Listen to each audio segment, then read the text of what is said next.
আলহামদুলিল্লাহ আল্লাহ তাআলার শুকরিয়া আদায় করছি এবং জুলাইয়ের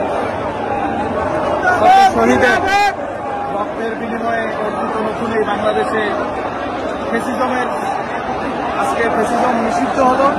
ইনশাআল্লাহ এই বাংলাদেশে আর কোনোদিন কোনো ফ্যাসিজম ঐক্যবদ্ধ জাতিকে আর বিভক্ত করতে পারবে না। কোনো ফ্যাসিজম বাংলাদেশকে আর বাংলাদেশের মানুষের দুর্বিষহ জীবন আনতে পারবে না।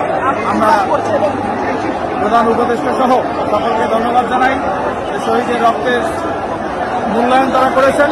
ইনশাআল্লাহ আজকে গত দুদিন থেকে ছাত্র জনতা ঐক্যবদ্ধ বাংলাদেশ, ঐক্যবদ্ধতার মাধ্যমে একটি নতুন বাংলাদেশের আগামী দিনে সূচনা করবে। ইনশাআল্লাহ আগামীর নতুন বাংলাদেশ, একটি নতুন প্রজন্ম, একটি সম্ভাবনার বাংলাদেশ, একটি ঐক্যের বাংলাদেশ, একটি ফ্যাসিজম মুক্ত বাংলাদেশ, এটাই আমাদের কামনা।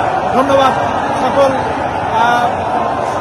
সংগ্রামী আন্দোলন প্রেমী ঐক্যবদ্ধ জাতিকে, বিশেষ করে লালমনিরহাট ডায়াক পাটগ্রাম হাতীবান্ধা আসনের সর্বস্তরের জনগণকে আমি শাহবাগের এই আনন্দ মুহূর্তে অভিনন্দন জানাচ্ছি এবং বাংলাদেশের 18 কোটি মানুষকে অভিনন্দন জানাচ্ছি।